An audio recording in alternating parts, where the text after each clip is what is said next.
students, I hope everyone is doing fine in your homes and spending good time with the family and spending time with studies and all. Okay, so Excel Academy Keonjhar, your Excel Academy Keonjhar has completed its glorious 5 years journey, mainly focused on impeaching good knowledge and nurturing students with good education and all. Okay, so on behalf of this institution, I wish you all success in your future endeavors, and as well as wishing you a happy and prosperous journey ahead. Okay, so moving ahead, today what we are going to read is about the chapters area related to circles. Okay, in this chapter we will read we will know the areas of the circles, the semicircles, as well as we'll know the circumference of it, as well as we will know some basic area formulas related to triangles and rectangles, squares and all. Okay, so I suggest you to watch this video clearly, go through it. If you find any issues, then let me know somehow.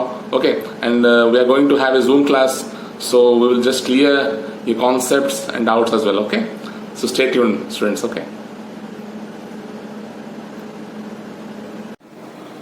तो बच्चों, जैसे कि हम लोग discuss कर रहे थे, आज हम एरियाज रिलेटेड टू सर्कल्स के बारे में पढ़ेंगे. ठीक है, तो इसको पढ़ने से पहले थोड़ा बेसिक्स हम जान लेते हैं. ठीक है, सर्कल है क्या?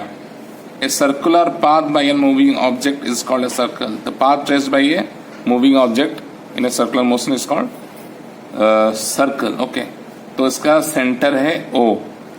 ठीक है, ये एक सर्कल है, उसका सेंटर है O.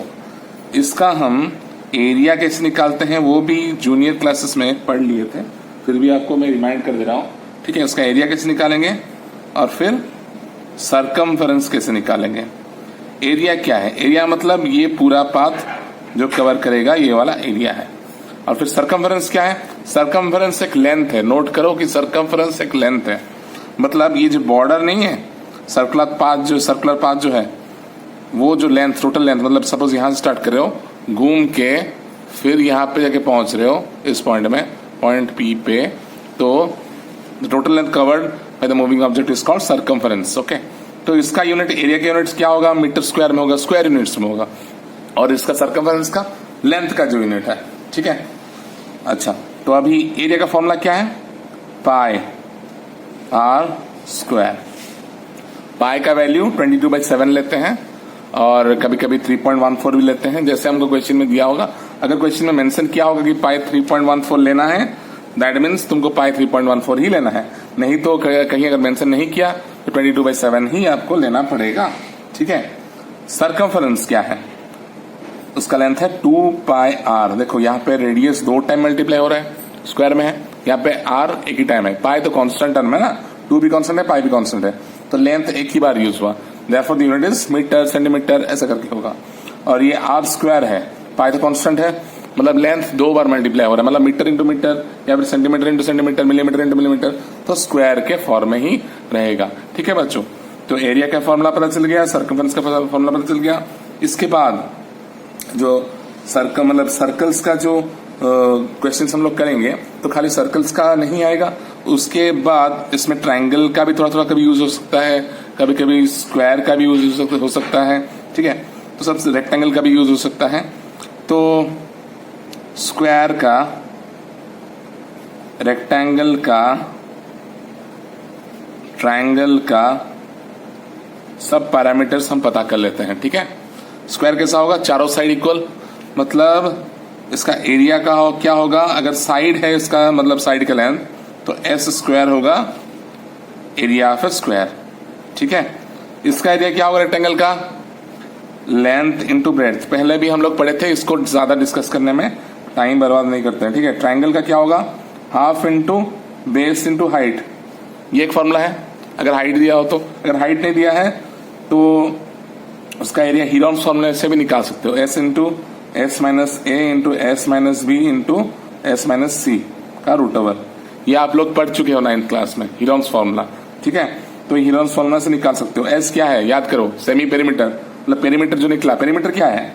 पेरीमीटर मतलब सम ऑफ ऑल द साइड्स. जैसे कि यहाँ पे तुम लोग का सर्कमफेरेंस जो है ना, बॉर्डर का लेंथ, वैसे ही ट्रायंगल में बॉर्डर का लेंथ मतलब क्या? तीनों साइड, मतलब ये पहला साइड, दूसरा साइड, ये तीसरा साइड, तीनों को मिला दो तो वो पेरीमीटर हो जाएगा. उसका आधा होगा एस, सेमी पेरीमीटर. और ए बी सी ये क्या है? ये सब साइड्स हैं. ए एक साइड है, बी एक साइड है, सी एक साइड है. तो आप बोल सकते हो कि सर पेरीमीटर तो a plus B plus C होगा, of course a plus B plus C ही पेरीमीटर है, लेंथ ऑफ द बॉर्डर, ठीक है। और फिर सेमी पेरीमीटर क्या होगा, a plus B plus C by 2। Okay, ठीक है। तो यहां तक ये सब फंडामेंटल्स हैं, कुछ क्वेश्चंस करने से पहले ये सब फंडामेंटल्स जरूरी है। अच्छा, एक फंडामेंटल्स में एक चीज छूट गया, ये जो r है, तुम अगर किसी को पता नहीं है, ये तो इजी चीज है, लेकिन अगर r किसी को पता नहीं है तो सेंटर से बॉर्डर तक, मतलब ये सर्कमफरेंस लेंथ है, मतलब सेंटर से ये जो बॉर्डर में एक लाइन खींचोगे, स्ट्रेट लाइन, तो वो होगा रेडियस। उस लाइन को दूसरी तरफ अगर खींच लो to form a single straight line, तो ये पूरा लेंथ हो जाएगा diameter. So PQ will be the diameter. Okay, अच्छा, तो एक चीज ध्यान रखो, और एक चीज, सर्कल का 3 पार्ट होता है। ये एक पार्ट, ये बाहर का एक पार्ट, अंदर का एक पार्ट।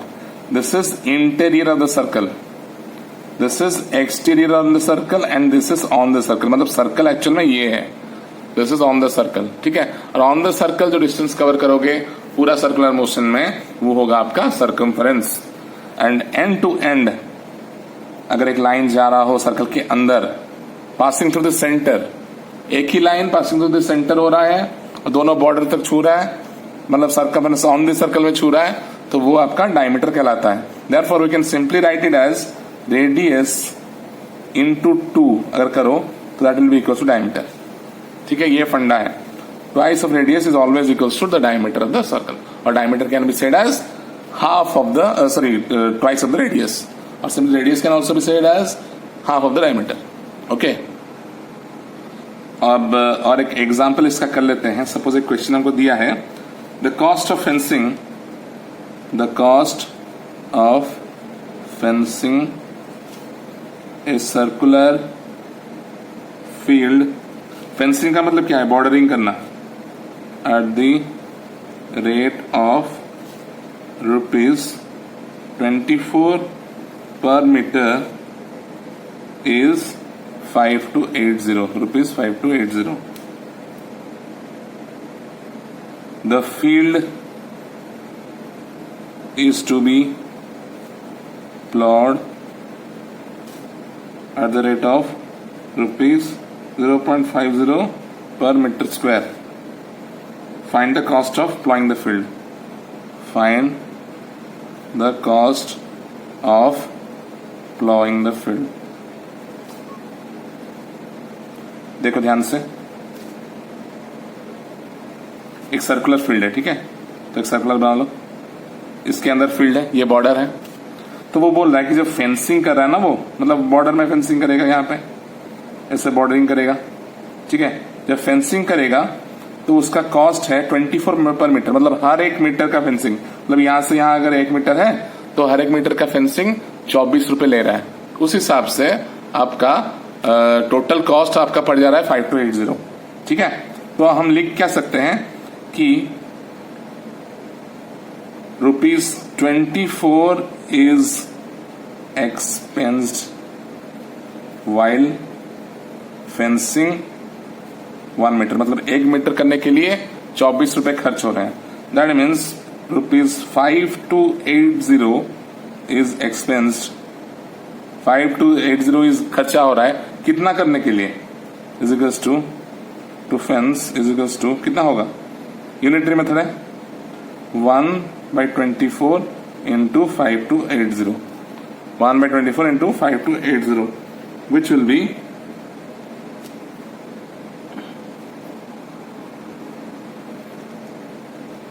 220 क्या होगा, फेंस कर रहा है मतलब मीटर होगा, इतना मीटर 5280 में खर्च, मतलब 5280 खर्च करोगे तो इतना मीटर आप फेंस कर पाओगे, ठीक है। दैट मीन्स वो पूरा फेंसिंग कर रहा है, दैट मीन्स पूरा डिस्टेंस क्या है, सर्कमफरेंस है, इतना डिस्टेंस फेंसिंग कर रहा है और जितना डिस्टेंस फेंसिंग कर रहा है वो सर्कमफरेंस ही है। That means this 220 can be written as circumference, that implies circumference is 220। तो सर्कमफरेंस का फॉर्मूला क्या है, सर्कमफरेंस का फॉर्मूला है आपका 2πr is equals to 220, okay. That implies 2 इधर से काटो तो 110 हो गया, तो पाई का वैल्यू 22/7 क्योंकि यहाँ पे कुछ दिया नहीं है, into R is equals to 110, okay. तो 22 ये हो गया 5 तो रेडियस कितना होगा 35 यूनिट था मीटर, 35 मीटर हो गया। क्लियर बच्चों? तो अब उसके बाद क्या करेंगे, देखो उसके बाद वो प्लॉइंग कितना करेगा वो पूछ रहा है। अच्छा, प्लॉइंग मतलब क्या करेगा, खेती करेगा, उसके अंदर खुदाई करेगा, तो यहाँ पे ये पूरा कवर करेगा। ये अगर पूरा कवर कर जाएगा प्लॉइंग के टाइम, दैट मीन्स क्या कवर कर रहा है, सर्कल का एरिया ही कवर कर रहा है ना, नहीं, दैट मीन्स वो ये बोल रहा है कि 24 कितना हो रहा है, the field is to be plot at the rate 0.50 per metre square. 1 metre square plough करने के लिए 50 पैसे खर्च हो रहे हैं। ठीक है, तो पूरा प्लॉ करने के लिए कितना खर्चा होगा, तो पूरा प्लॉ कैसे निकालेंगे, रेडियस निकल गया, मतलब पहले एरिया निकालना पड़ेगा। तो कितना एरिया प्लॉ करेगा वो तो निकालेंगे ना। एरिया इज इक्वल टू क्या होगा, pi R square, which is 22/7 into radius है 35 into 35, 22/7 into 35 into 35, which will be is equals to 7 5 हो गया 110 इंटू 35, जो कि आपका होगा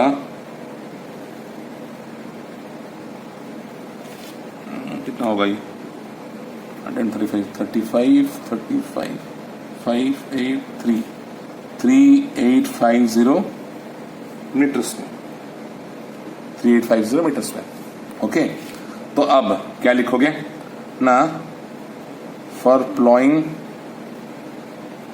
1 metre square area it costs rupees 0.50. That implies for plowing 3850 meter square of area it will cost is equal to कितना 0.50 by 1 into 3850.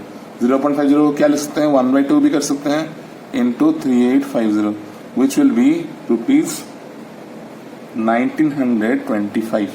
तो 1950 रुपए लगेंगे पूरा एरिया प्लॉ करने के लिए। ठीक है बच्चों,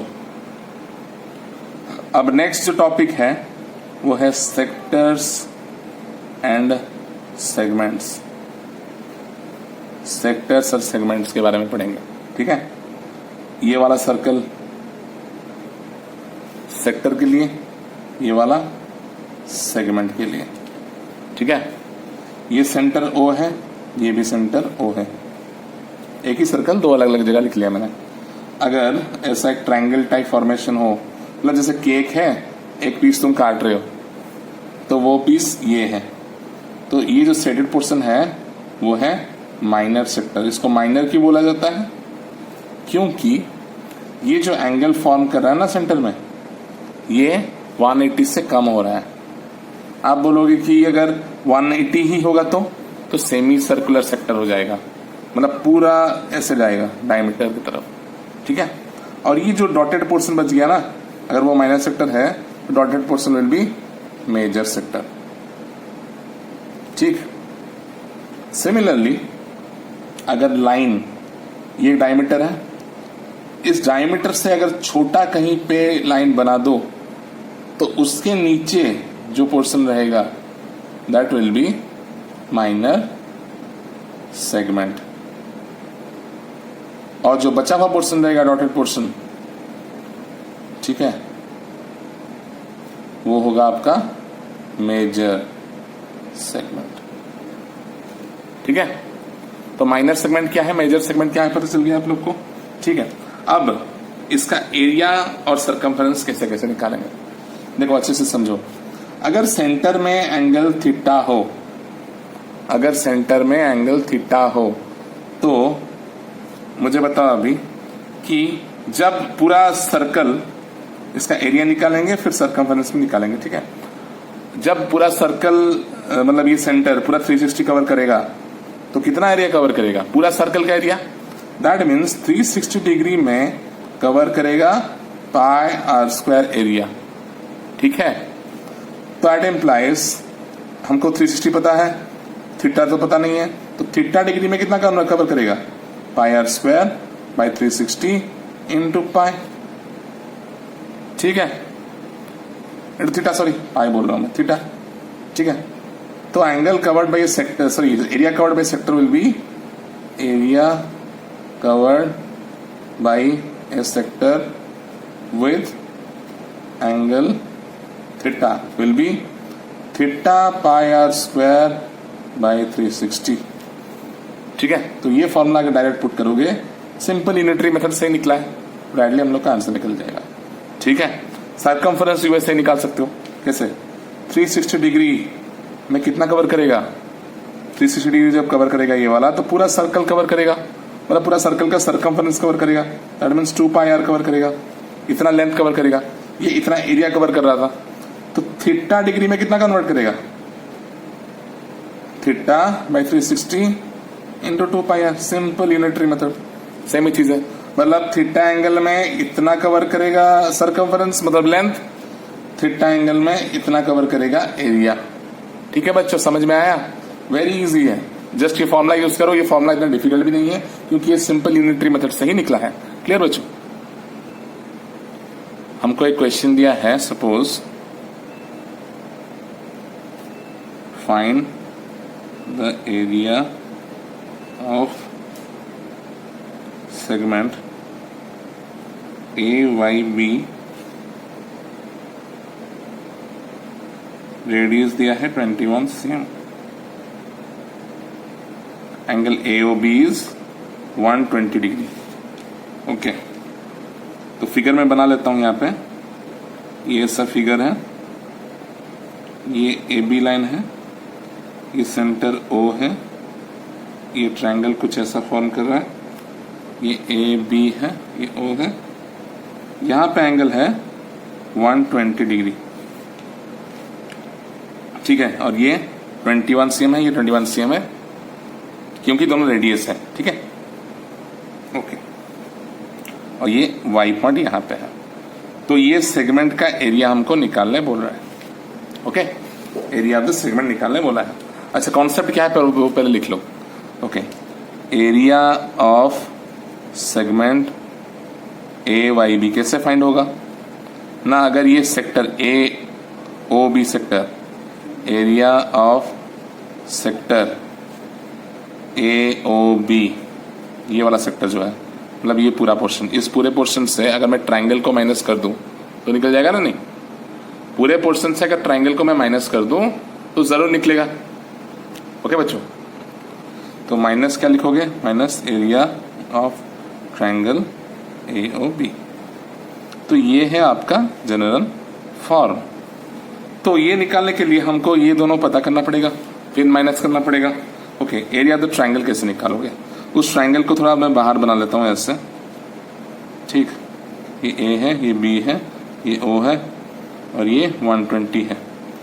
तो अगर मैं लाइन खींचूं ऐसे, ये आइसोसेलेस ट्रायंगल है ना? नहीं, ये 21, ये 21 है, तो आइसोसेलेस ट्रायंगल हुआ। तो ये जो मीडियन खींचोगे, मीडियन हमेशा 60 डिग्री होगा। मीडियन आइसोसेलेस ट्रायंगल में याद रखो कि ये अगर मीडियन तुम खींच रहे हो ना, वो एंगल बाइसेक्टर भी होगा और वो परपेंडिकुलर बाइसेक्टर भी होगा। दैट मींस ये इज इक्वल टू ये भी करेगा। ओके बच्चों, तो वो इतना हमको पता नहीं है, तो मतलब पता नहीं मतलब उतना हम करेंगे नहीं। ये 90 डिग्री है, तो ये एक राइट एंगल ट्रायंगल हुआ ना? नहीं, in triangle AMO right angle triangle हुआ। ठीक, हमको निकालना क्या है? हम अभी AM निकालेंगे। ठीक, हम अभी AM निकालेंगे। या फिर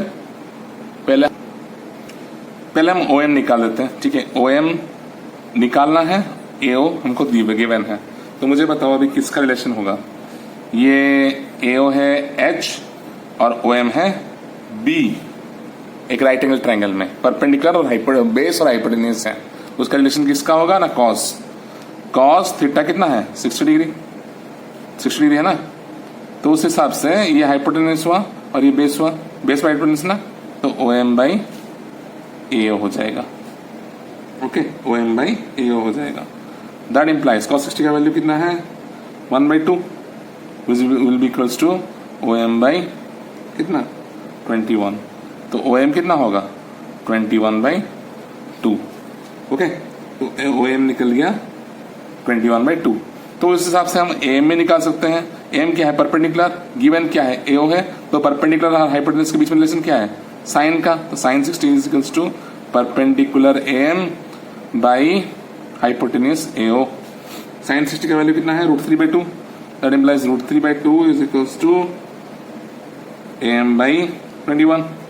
That implies AM will be how much? 21√3/2. तो OM हमारा निकल गया, AM हमारा निकल गया, ये दोनों चीज हमारा निकल गया। तो अब कुछ निकालने का जरूरत ही नहीं है। अब AB कितना होगा?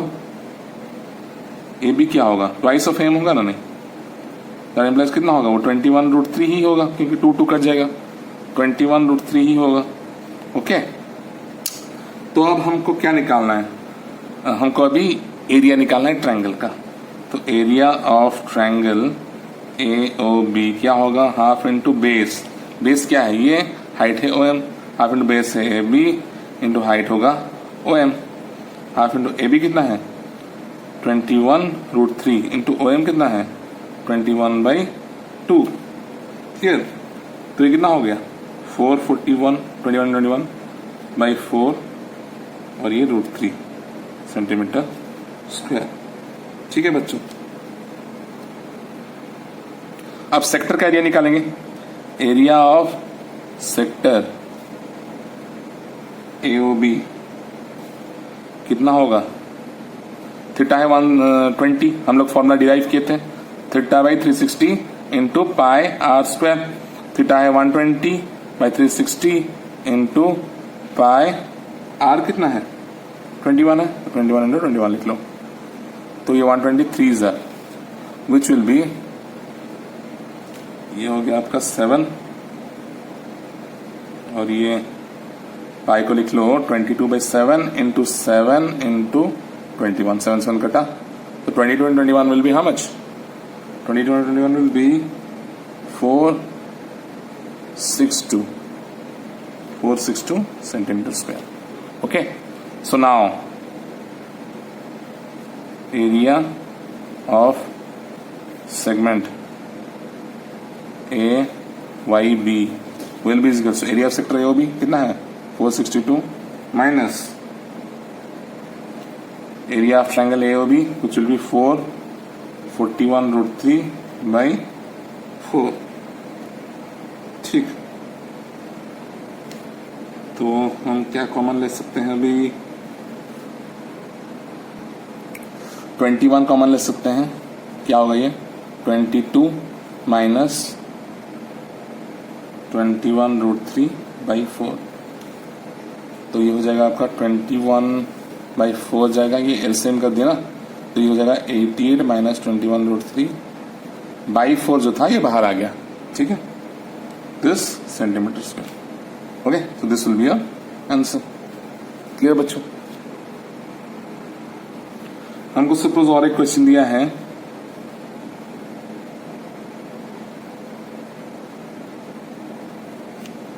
चार सर्कल्स हैं, उनको टच करते हुए एक स्क्वायर फॉर्म हो रहा है। ठीक है, और जितना सब सर्कल को छोड़ के जो गैप है ना, वो सब शेडेड रीजन है। उनको पूछा क्या है? Find the area of the shaded reason. इस शेडेड रीजन का एरिया निकालना है। ठीक है, तो हम पढ़े थे ना स्क्वायर का एरिया के बारे में कॉन्सेप्ट में, तो अभी यूज उसका आ गया। तो एरिया ऑफ स्क्वायर कितना है बोले निकालो। एरिया ऑफ द स्क्वायर से अगर चारों सर्कल का एरिया निकाल माइनस कर दो तो निकल जाएगा। हमको गिवन क्या है? गिवन बस साइड है, साइड दिया है 14 सेंटीमीटर, तो ये भी 14 होगा, ये भी 14 होगा, ये भी 14 होगा, है कि नहीं? तो मुझे बताओ, अभी अगर ये सेंटर है सर्कल का, तो ये भी सेंटर है। 4 इक्वल सर्कल्स ना, तो ये डायमीटर है पहले सर्कल का, उसको अगर खींचो नीचे की तरफ, वो भी डायमीटर हुआ सेकंड सर्कल का। तो दोनों सर्कल का डायमीटर अगर मिला लो तो कितना होगा? 14 के बराबर हो जाएगा। तो एक सर्कल का डायमीटर कितना होगा? 14/2 विच इज 7। ओके, तो रेडियस ऑफ सर्कल, सब एक ही सर्कल है ना, 7/2 हो जाएगा, क्योंकि डायमीटर 7 है। ठीक, 7/2 रेडियस ऑफ ईच सर्कल कर लो, 7/2 हो गया। अच्छा, तो कॉन्सेप्ट क्या है? एरिया ऑफ, यहां पे shaded region is equals to area of square minus area of 4 circles. या फिर इसको लिख सकते हैं area of square which will be 14 into 14 मतलब एस स्क्वायर ना, माइनस एरिया 4 सर्कल्स मतलब 4 इंटू पाई आर स्क्वायर। अब यहाँ पे रेडियस कितना है 7/2, तो ये हो गया 196 माइनस 4 इंटू अंदर हो गया 22/7 इंटू 7/2 इंटू 7/2, 7 कटेगा, 2 11 कटेगा, ये 77/2 हो गया। तो अब ये 196 माइनस 4 इंटू 77/2 जो कि होगा 2 हो गया, तो 196 minus 154 which will be 42 centimetre square. So this will be your answer. ठीक है बच्चों,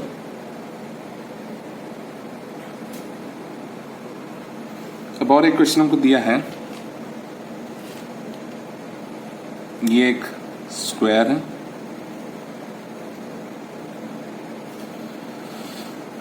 एक सेमी सर्कल उसका ऐसे जा रहा है, दूसरा सेमी सर्कल उसका ऐसे जा रहा है।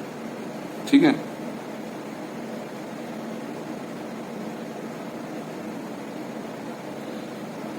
ये एक सेमी सर्कल है, ये एक सेमी सर्कल हुआ। ठीक है, अब पूछा क्या है देखो,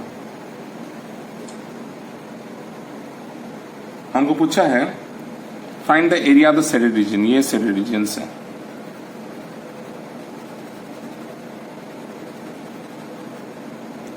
शेडेड रीजन पूछा है where ABCD is square of side 10 centimetre, मतलब ये 10 सेंटीमीटर है, ये भी 10 सेंटीमीटर है, ये भी 10 सेंटीमीटर है, और ये भी आपका 10 सेंटीमीटर ही है।